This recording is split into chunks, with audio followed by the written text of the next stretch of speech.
where you see the passing of time. The crowds in St. Peter's Square are praying like mad for the Pope's life. Where moments refuse to die. This is a momentous hour in world history. This is the invasion of Hitler's Europe. And where victory lives on. Plenty of girls are being kissed by plenty of boys they don't know, and they do not care. You can love it, hate it, embrace it, or turn away. Lenin was shot to death late last night outside his apartment building. But it is a past we all share.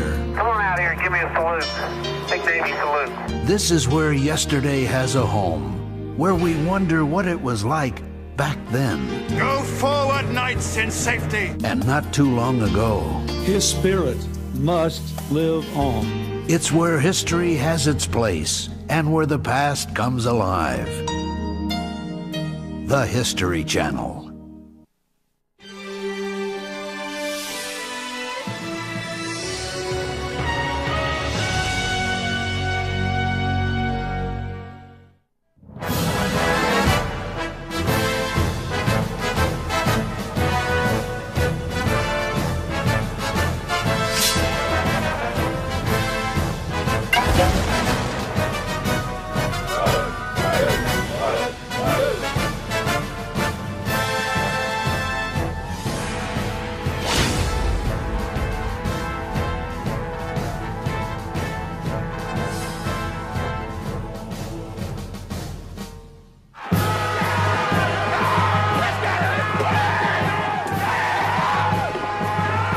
Guys like these have been making history since the beginning of time, banding together to do battle against a common enemy. For centuries, men have been leaving their homes and marching off to combat.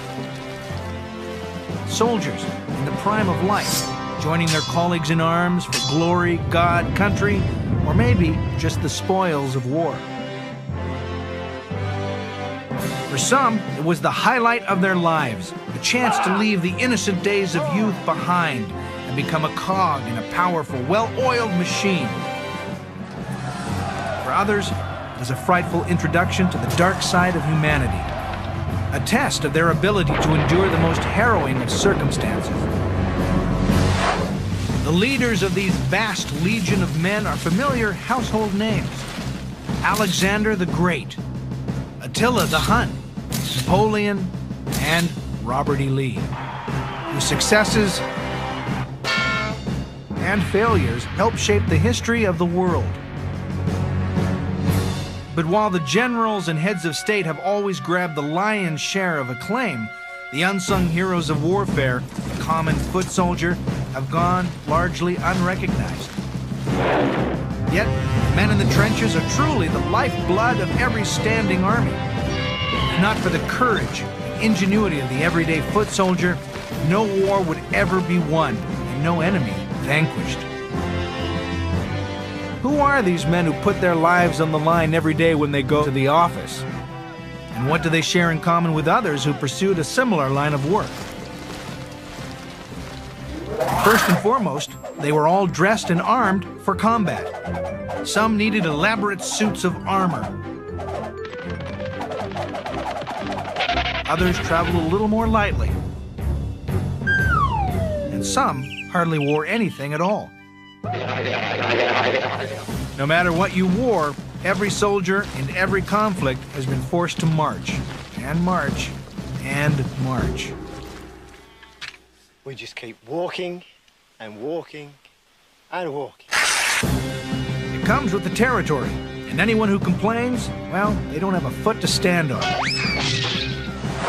The Greeks, the Romans, even the barbarians. Hey, who are you calling a barbarian?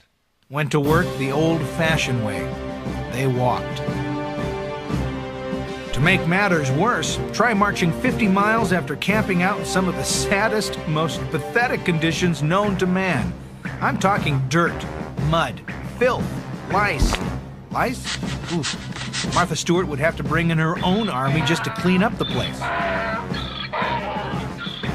Then, of course, there was the food, if you can call it that. Throughout history, foot soldiers needed strong legs, strong backs, and even stronger stomachs. Half the time, they didn't know what they were eating, and that was a plus. You'd think that no one could survive this lifestyle, but survive it they did, by following the old adage, wine, women, and song. Oh, carnage and bloodshed got you down? Have some booze, you'll be okay. Feeling lonely? Don't worry, there's a simple cure for that. In every war, in every century, the men learned the best way to keep your sanity was to keep your sense of humor. And that's no joke.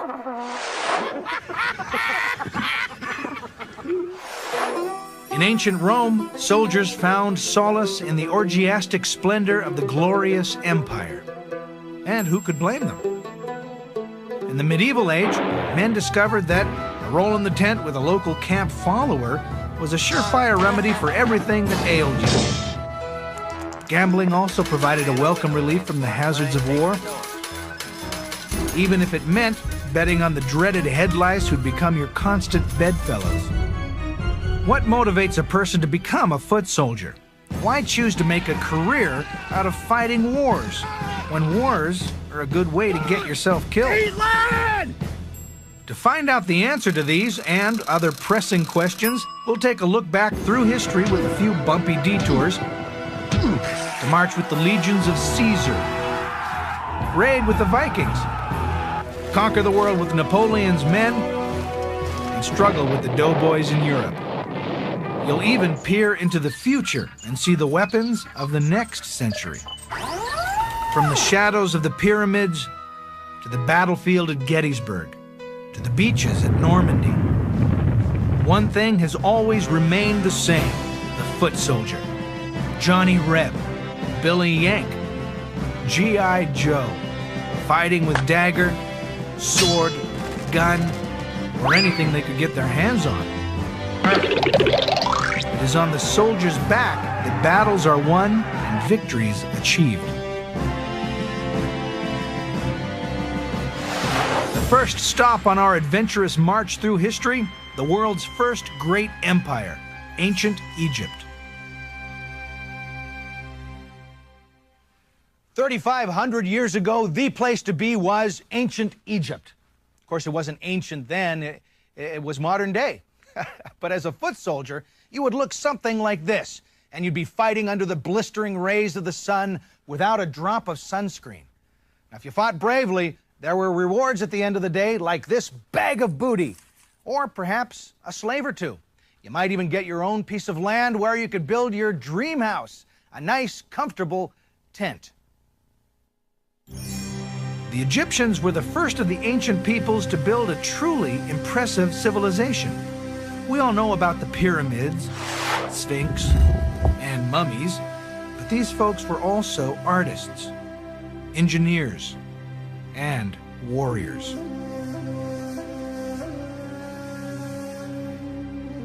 For over 1,500 years, Egypt's history was lost.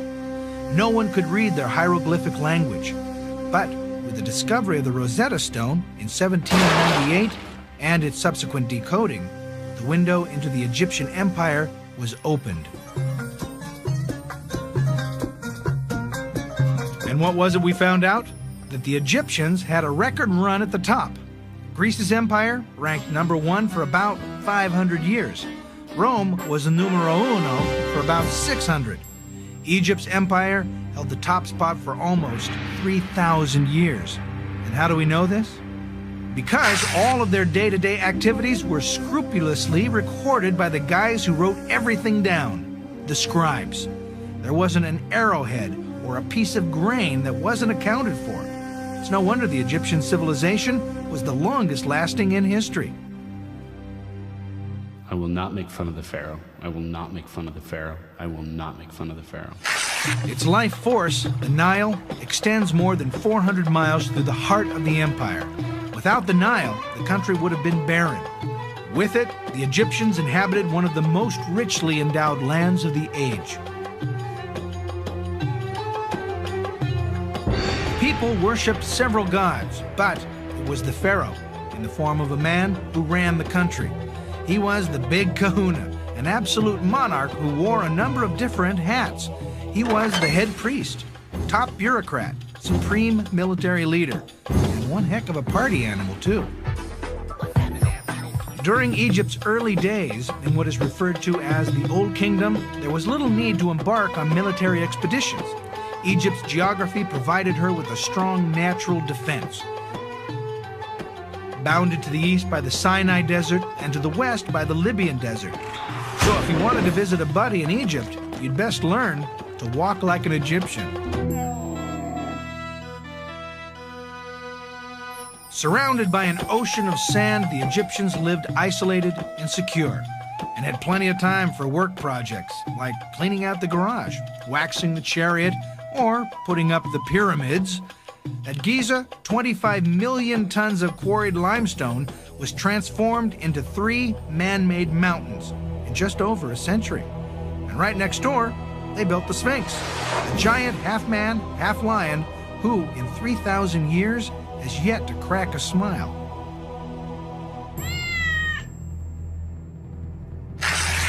The Egyptians were also busy with trade expeditions and explorations which needed protection, and the foot soldier was just the guy to do it. Being a foot soldier in the Old Kingdom was a part-time gig with a good pillaging plan, and no previous experience was necessary. The uniform was pretty basic, no footwear, no body armor, just a macho skirt. By the Middle Kingdom, several touches had been added, including a headdress and sandals.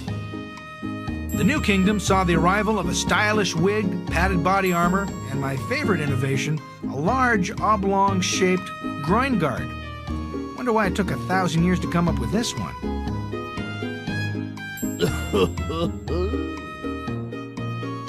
It was during the Middle Kingdom, approximately 2040 to 1640 BC, that Egypt embarked on a program of military expansion into Nubia, now modern-day Sudan, which was rich with resources. So at once, the foot soldiers sprang into action. A chain of fortresses was set up along the Nile on the way to Nubia. The Egyptians' goal was twofold: to take control of the trade and traffic along the river, and to launch raids on the gold mines in Nubia. The forts were located at the most vulnerable points in the trade route and served as both military outposts and customs stations. 50 to 300 men were stationed in each fort depending on its size. The buildings were built tough, almost invincible. Fortified gateways, watchtowers, massive enclosed walls, and ditches made them a triumph of military architecture. This model, discovered in an ancient Egyptian tomb, reveals a great deal about the foot soldiers of the day. They were simple, scantily clad, and wore stylish Beatles haircuts. And by all indications, they kicked butt on the battlefield.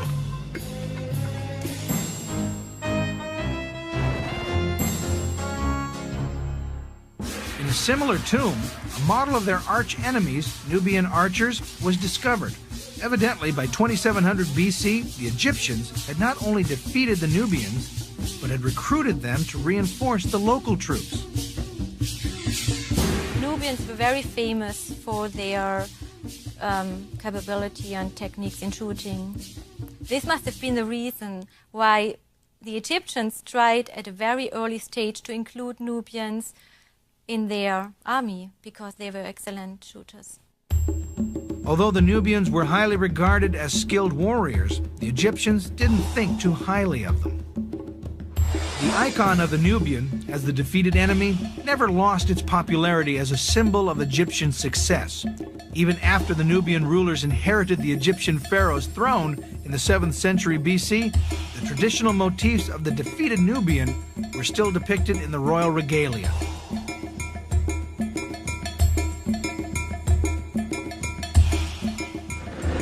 Egyptian expansion into Nubia created the image of a warrior. But what it didn't do was create the need for a full standing army. Egypt had yet to feel any foreign threats and still believed it was protected from the outside world. But then something happened which would dramatically rock the world of the foot soldier, the future of Egypt, and the history of warfare. Some bad boys from the north rolled into town. By the end of the Middle Kingdom, the 17th century BC, Egypt was ruled by a foreign power. These mean hombres rode into town on chariots, something the Egyptians had yet to develop. The pharaohs had been so busy building monuments to themselves, they failed to keep up with the Joneses. As a result, their weapons remained virtually unchanged for almost 700 years. The painful truth was that the Egyptians had become a bunch of slackers.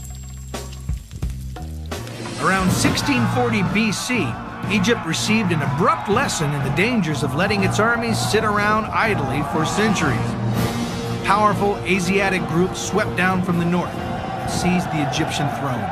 Their names, the Hyksos. The Hyksos burst upon the scene in their horse-drawn chariots and introduced a weapon far more powerful than anything carried by the Egyptian infantry, the composite-eyed bow. So really, what one had was a situation where people who were not clearly as civilized as the Egyptians, but had access to superior military technology, came in and took advantage of weakness, and using the superior military technology, were able to impose their power. Egypt was now suffering its greatest indignity. To the conservative Egyptian, the Hyksos were nothing more than a bunch of, well, hicks.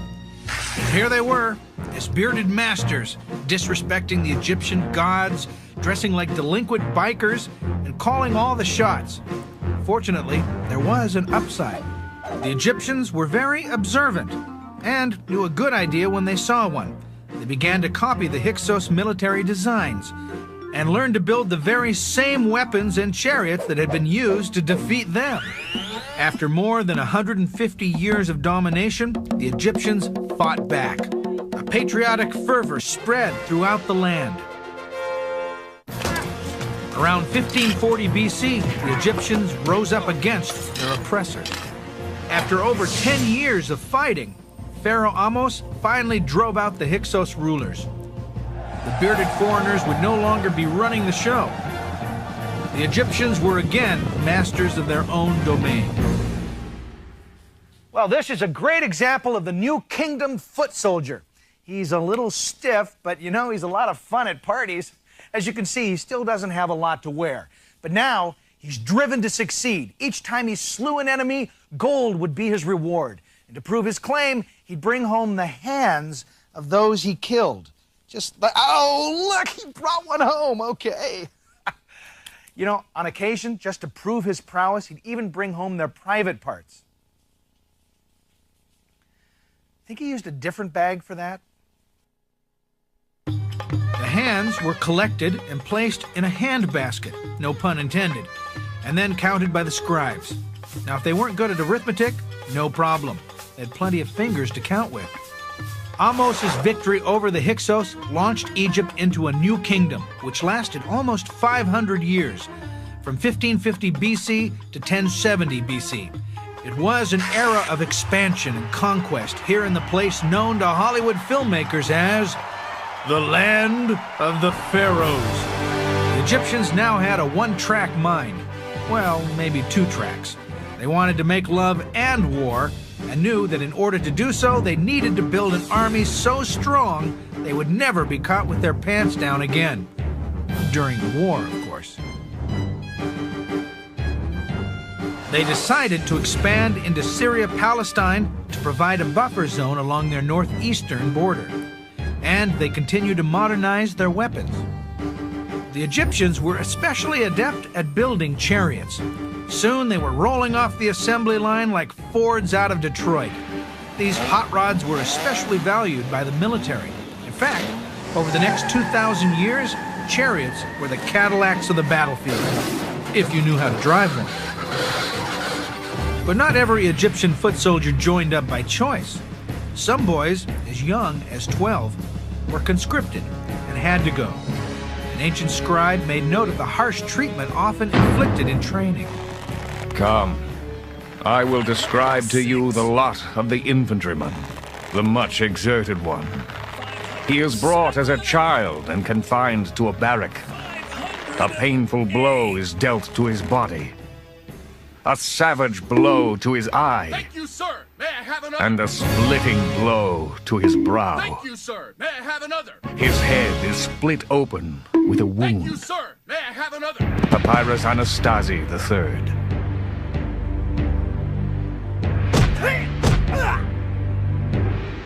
There is a distinct sense that compared with, say, the Assyrians or the Babylonians, the Egyptians were in general a rather more peace-loving, pacifist kind of population. So we can tell from accounts of the training of these conscripted soldiers that to a large extent they were having to be molded into an aggressive fighting force. Despite the hardships of a soldier's life abroad, it must have been exciting for Egyptians to go out on the campaign. They got to travel and see the world. But try not to get yourself killed on the road. According to religious belief, every Egyptian needed to be buried in his homeland in order to experience an afterlife.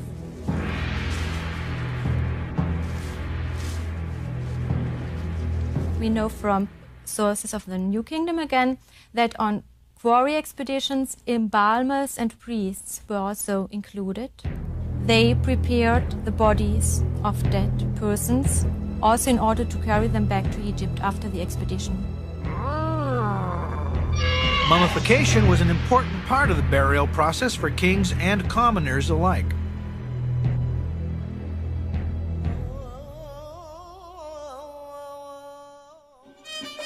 Died in the desert? Fried in a foreign land? Fear not. At Sandy Meadows, we guarantee a safe, peaceful journey to eternity. Our embalmers use the finest linens, bandages, and wrappings. Our masks are golden, our sarcophagi to die for. Death can be such a difficult time. Why leave immortality to chance? At Sandy Meadows, your future is in our hands. Call now and we'll mummify your favorite pet for free. Certainly no self-respecting foot soldier was eager to end up as a mummy. To protect himself, he used an assortment of weapons, including a spear, a little axe, a shield, and a big axe. For the poor, uneducated Egyptian foot soldier, the new and improved professional army provided an opportunity to move up in life. The average length of service in the Egyptian army seems to have been as high as 20 years. It suggests that many individuals might have spent their entire life in the Egyptian army. By this time, there was a complete military hierarchy. At the lowest rung was the foot soldier. Middle command included squad leaders, platoon leaders, and commanders. At the top of this pyramid stood the big guy, the pharaoh. All told, the Egyptian army numbered more than 10,000 men. Egypt was now ready to go into battle and pursue its imperial dreams, and it had its leader to do that, Thutmose III. Thutmose III was the triumphant pharaoh who set the Egyptian empire on a firm foundation for almost a century. He's considered the Napoleon of ancient Egypt, short in stature with a taste for conquering others. Thutmose was the consummate leader. Under his guidance, the army prospered. He was personally responsible for most of the reforms that allowed the military to achieve such great success. By the time, certainly, of Thutmose III, there was a professional corps in the army of long-term serving soldiers. Now, by that time, the army had emerged as a means whereby even quite lowly born young men could enter the army and make a career for themselves. For 20 years, Thutmose led his men into Asia almost every year. His first military objective was Megiddo, a rich and powerful city-state of the Mitanni kingdom. The battle at Megiddo was the earliest in human history of which a detailed account exists.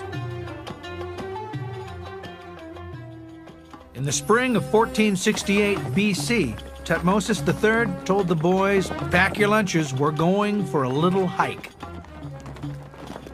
He lied. Yes, he lied. Stop complaining and keep walking. They were on their way to Megiddo, some 150 miles away. 9 days later, Tutmosis and his forces reached their base in Gaza, having covered some 15 miles a day through the Sinai. 15 miles a day, fully loaded in the scalding desert. No compass, no water-resistant hiking boots, no sport utility vehicle, and no global positioning satellite. Just a lot of schlepping.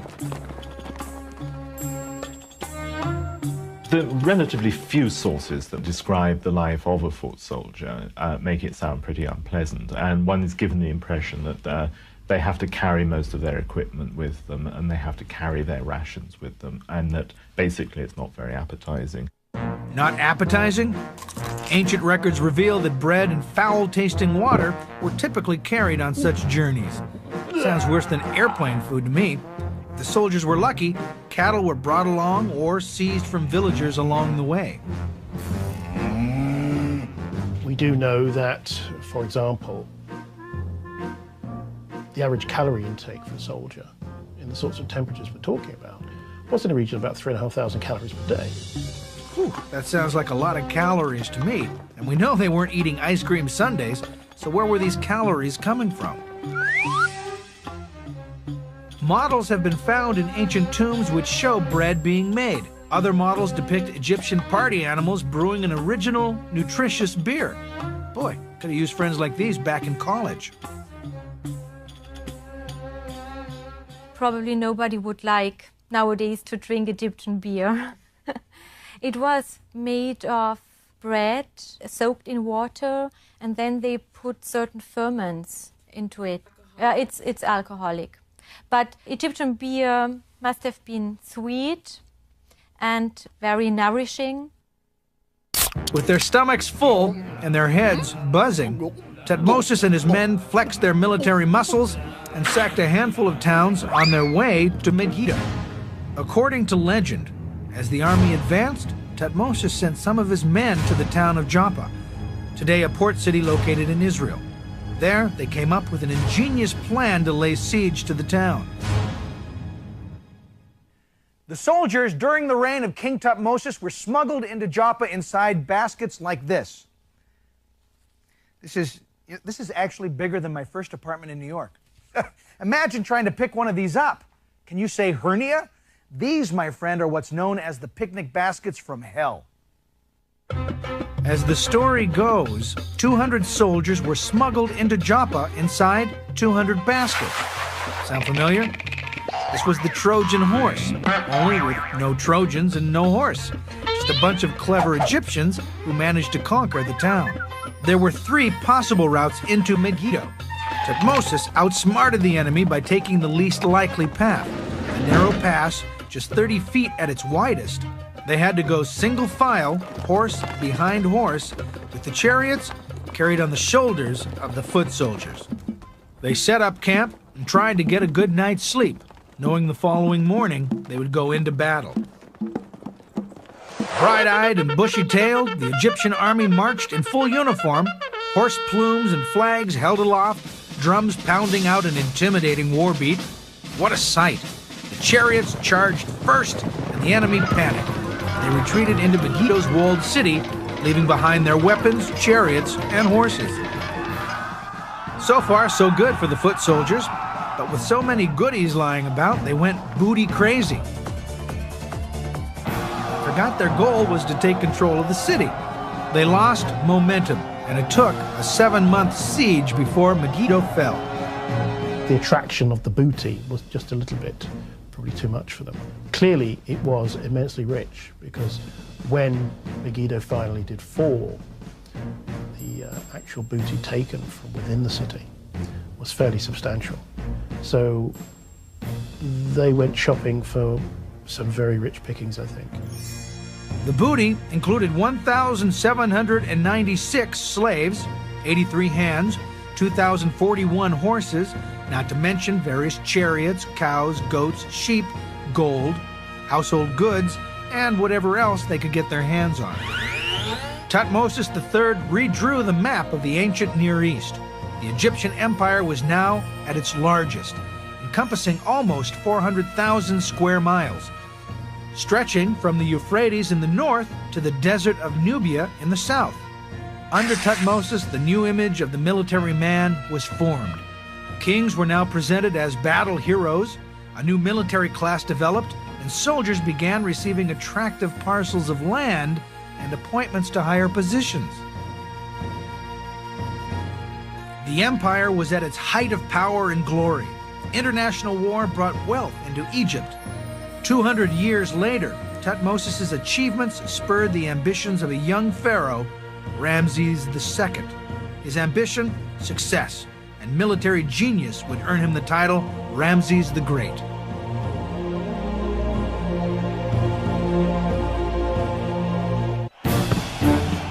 All right, sports fans, let's run through some highlights.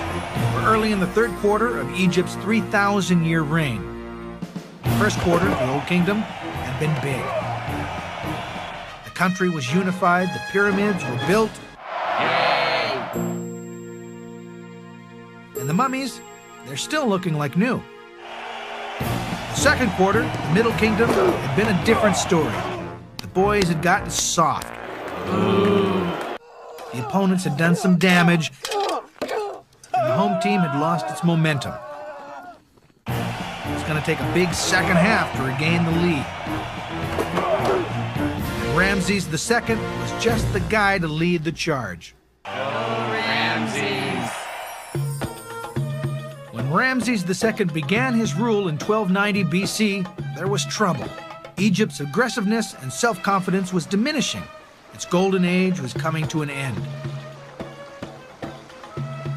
Maybe it was the disruptive religious beliefs of a former pharaoh who'd wanted the people to worship one god instead of many. Maybe it was the incursions made by an outside power.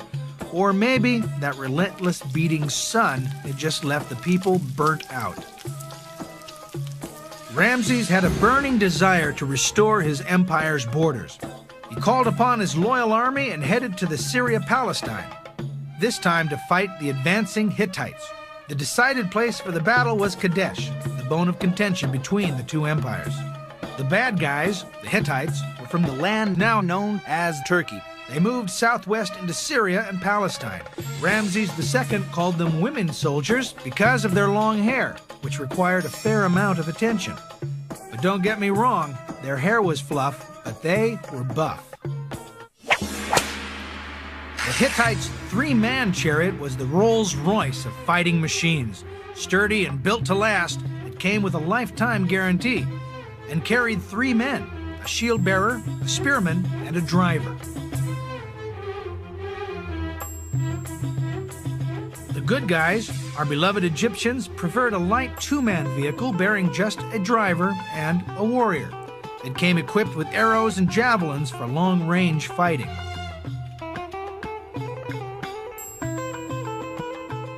It was the summer of 1285 BC.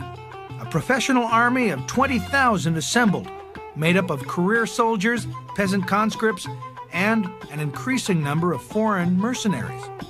Mercenaries, particularly prisoners of war, were often retained and incorporated into specific forces in the Egyptian army. Come on, you're a prisoner of war. What are you going to do? Say no? It became particularly common for instance, people who were captured in the campaigns in Palestine to be integrated into the Egyptian army and then sent out to campaign sometimes against the people who they themselves had once lived with. Among the foreigners who signed on with the Egyptian army were the Sherdens. Some of the scenes of the Battle of Kadesh show troops known as the Shardana. And these were mercenary troops. They have very distinctive horned helmets, and they carry very sharp stabbing swords. And they have also a very characteristic round shield. And they become very important in the Ramessid army, along with various other groups. The mercenaries who fought for the Egyptian army were fully integrated into Egyptian life. It was not unusual for a foreign mercenary to find himself a nice Egyptian girl, settle down, and raise a family together. Ramses divided his army into two forces for the long trek north. He led the main force. The soldiers marched through rugged terrain and cold weather, which they had never experienced in their life. This was not a trek for the faint of heart. The men had to climb barefoot over rugged mountains, dragging their chariots in tow. The arduous trek left them battered and bruised. Anyone who chose to run in the opposite direction was well aware of the consequences. Punishment for desertion was putting the family to jail. This is what we know, and of course, they were also pursued. Deserters were pursued, and when they were brought back, it was probably not nice what happened to them. So there weren't too many options but to forge on. Ramses II set up camp across the river from Kadesh. This war was the most thoroughly documented of ancient Egypt. The camp was a rectangular compound. You've heard of 4 stars? Well, this was for the birds. In fact, animals and soldiers were treated about the same. When they got to the camp, the horses, donkeys, oxen, and men were all watered and fed. Sounds like a real animal house to me. It seems to be surrounded by a large enclosure wall built out of shields, and then has the royal sort of tent in the middle of it. This seems to be a fairly large and impressive structure. Now, exactly what the accommodation provided for ordinary troops was like, we have very little evidence. But we do know that the pharaoh's lion got his own tent. Talk about animal rights. The key to the battle was the fact that Ramses II fell for one of the oldest tricks in the book. But, of course, back then, the book wasn't that old. 2 men, who turned out to be spies, told him the king of the Hittites was so intimidated by his prowess that he decided not to fight. That's the sort of information you'd probably want to verify. But what did Ramses do? He sat there stone-faced. So guess what? Yep, the Hittites were just across the river from the Egyptian camp, just waiting for the right moment to attack. Maybe when Ramses was in an important military meeting? Now to make a long battle short. One of the Egyptian divisions, which was not with Ramses, was unexpectedly attacked by the Hittites in the wee hours of the morning. Needless to say, the poor guys didn't stand a chance. Most of them were speared or pummeled to death. Fortunate few ran for their lives. The Hittite chariots continued on to Ramses' camp, where one of the history's great chariot battles played out. Ramses mounted his chariot, and with the assistance of only his immediate entourage, attacked the enemy. The Egyptians, with their peppy little 2-seaters, ran circles around the Hittites in their big, cumbersome luxury sedans. The Egyptians were able to play around just long enough for reinforcements to show up.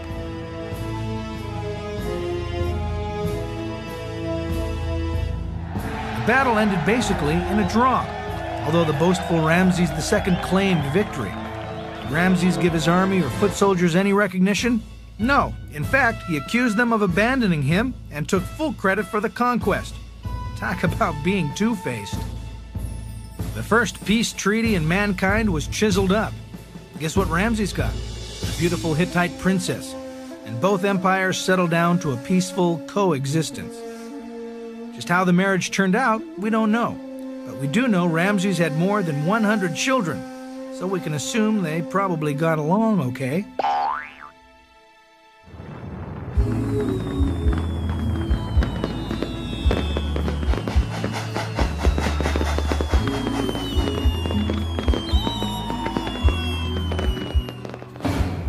Ramses' military and social success was matched only by his tremendous ego.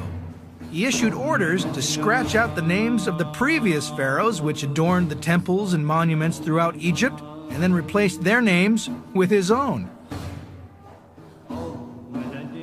More buildings and statues were built to honor Ramses than any other pharaoh, including the temple of Abu Simbel, which stands over 65 feet high. Twice a year, the rising sun shines its rays through the sanctuary doors. down a long hallway, and onto the statues of Ramses seated with the gods. That, my friends, is one colossal ego. After Ramses II's death, Egypt entered a period of slow but steady decline. With its army and its power disintegrating, she would be called to fight another major battle, this time on land and at sea.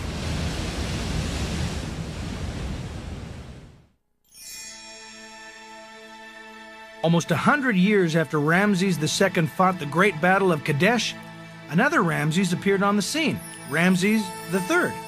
Able and energetic, he turned out to be the last of the warrior pharaohs. But under his rule, the Egyptian empire began to disintegrate. Land was lost in Canaan, Levant, and the entire Near East. The invading forces, dispossessed nations known as the Sea People, attacked Egypt from the west and north. These people clearly came for keeps, as they brought along their families, cattle, and household possessions.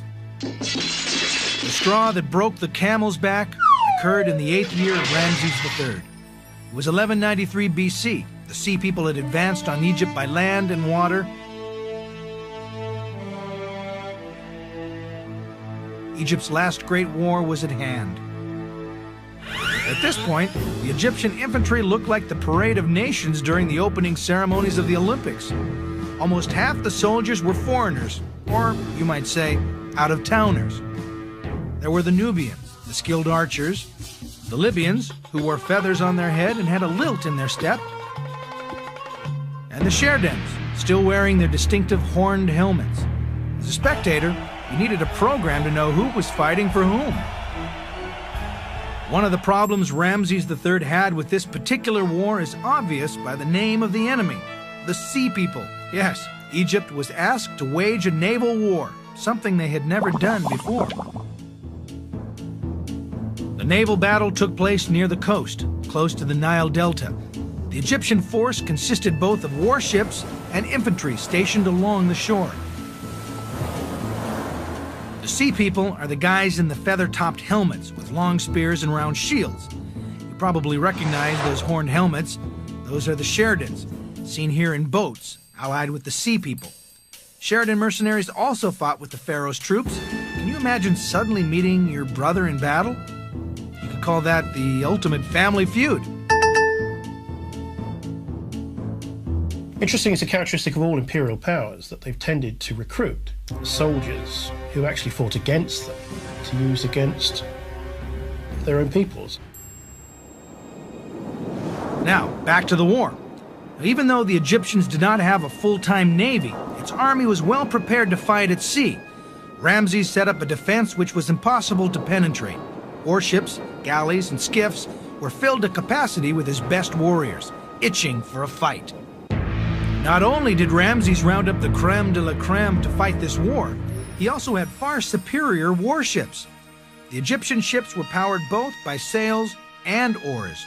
The Sea People ships were powered only by sails. Without a good wind, the Sea People weren't going anywhere, and for the Egyptians, it was like shooting fish in a barrel. Ramses' seaborne chariots had transported groups of oarsmen, archers, and foot soldiers out to sea, and they were ready for action. The Egyptian fleet followed the ships of the Sea People into the river mouths of the delta. The Egyptians then encircled the enemy while releasing hails of arrows. Trapped between a rock and a wet place, the Sea People, otherwise known as sitting ducks, were fresh meat for the macho Egyptians waiting on the shore. Close enough to engage in hand-to-hand combat, the eager Egyptian infantry attacked. The Sea People were butchered without mercy. Ramses himself wrote of the conflict, "They were dragged in, enclosed, and prostrated on the beach, killed and made into heaps from tail to head. Their ships and their goods were as if fallen into the water." Despite the overwhelming victories claimed by Ramses III, the invaders were still able to settle in the coastal towns of Palestine, and the Egyptians could do nothing about it. Testimony to the decline in Egypt's power and influence.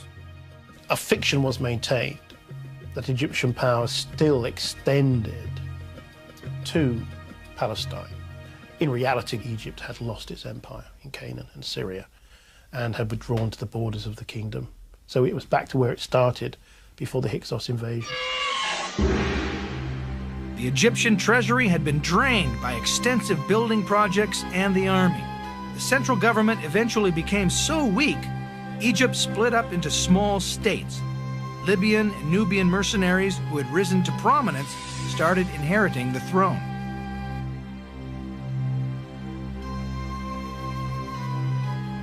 About 700 BC, Ethiopian invaders entered Egypt. After the Ethiopians came, the Assyrians, then the Persians, and finally, Alexander the Great, who invaded Egypt and became the new pharaoh in 332 BC. The great Egyptian empire now ceased to exist. With it went the foot soldier. All that remains today are the great monuments and reliefs, testimonies to the wars for which the Egyptian foot soldier not only risked his life, but in some cases gave it.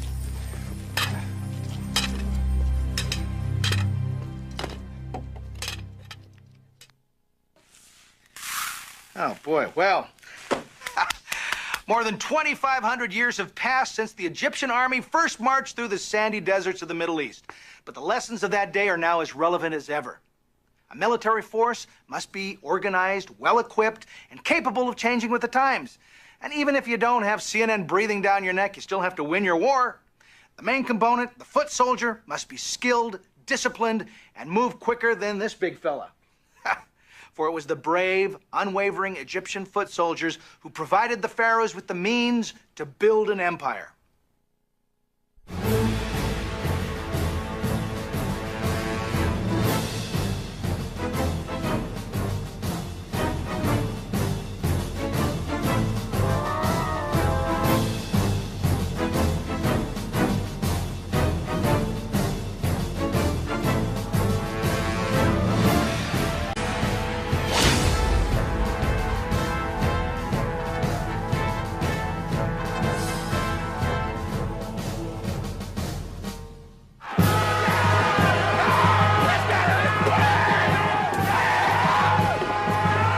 Guys like these have been making history since the beginning of time, banding together to do battle against a common enemy. For centuries, men have been leaving their homes and marching off to combat. Soldiers in the prime of life, joining their colleagues in arms for glory, God, country, or maybe just the spoils of war. For some, it was the highlight of their lives, a chance to leave the innocent days of youth behind and become a cog in a powerful, well-oiled machine. For others, it was a frightful introduction to the dark side of humanity, a test of their ability to endure the most harrowing of circumstances. The leaders of these vast legion of men are familiar household names: Alexander the Great, Attila the Hun, Napoleon, and Robert E. Lee, whose successes and failures helped shape the history of the world. But while the generals and heads of state have always grabbed the lion's share of acclaim, the unsung hero on the dreaded head lice who'd become your constant bedfellows. What motivates a person to become a foot soldier?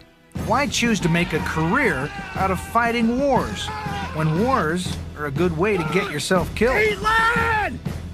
To find out the answer to these and other pressing questions, we'll take a look back through history with a few bumpy detours, to march with the legions of Caesar, raid with the Vikings, conquer the world with Napoleon's men, and struggle with the doughboys in Europe. You'll even peer into the future and see the weapons of the next century. From the shadows of the pyramids, to the battlefield at Gettysburg, to the beaches at Normandy. One thing has always remained the same: the foot soldier. Johnny Reb, Billy Yank, G.I. Joe, fighting with dagger, sword, gun, or anything they could get their hands on. It is on the soldier's back that battles are won and victories achieved. First stop on our adventurous march through history, the world's first great empire, ancient Egypt. 3,500 years ago, the place to be was ancient Egypt. Where you see the passing of time. The crowds in St. Peter's Square are praying like mad for the Pope's life. Where moments refuse to die. This is a momentous hour in world history. This is the invasion of Hitler's Europe. And where victory lives on. Plenty of girls are being kissed by plenty of boys they don't know, and they do not care. You can love it, hate it, embrace it, or turn away. Lenin was shot to death late last night outside his apartment building. But it is a past we all share. Come on out here and give me a salute. Big Davy salute. This is where yesterday has a home, where we wonder what it was like back then. Go forward, knights, in safety. And not too long ago. His spirit must live on. It's where history has its place and where the past comes alive. The History Channel.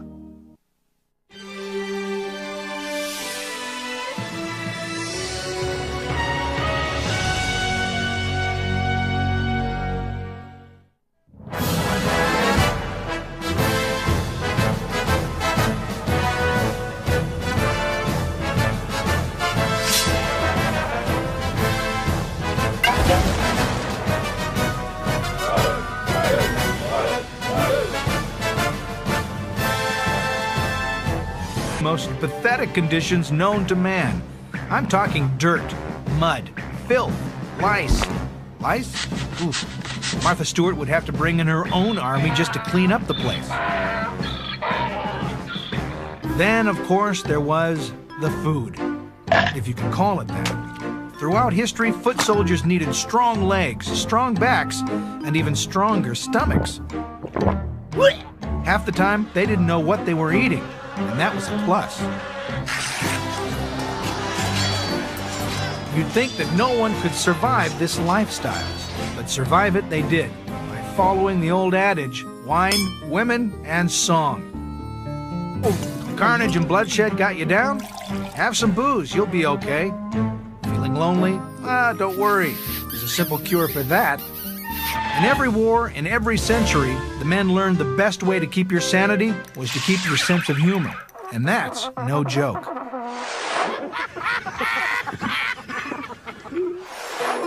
In ancient Rome, soldiers found solace in the orgiastic splendor of the glorious empire. And who could blame them? In the medieval age, men discovered that a roll in the tent with a local camp follower was a surefire remedy for everything that ailed you. Gambling also provided a welcome relief from the hazards of war. Even if it meant betting, heroes of warfare, the common foot soldier, have gone largely unrecognized. Yet, men in the trenches are truly the lifeblood of every standing army. If not for the courage and ingenuity of the everyday foot soldier, no war would ever be won and no enemy vanquished. Who are these men who put their lives on the line every day when they go to the office? And what do they share in common with others who pursued a similar line of work? First and foremost, they were all dressed and armed for combat. Some needed elaborate suits of armor. Others traveled a little more lightly. And some hardly wore anything at all. No matter what you wore, every soldier in every conflict has been forced to march, and march, and march. We just keep walking and walking and walking. It comes with the territory, and anyone who complains, well, they don't have a foot to stand on. The Greeks, the Romans, even the barbarians. Hey, who are you calling a barbarian? Went to work the old-fashioned way. They walked. To make matters worse, try marching 50 miles after camping out in some of the saddest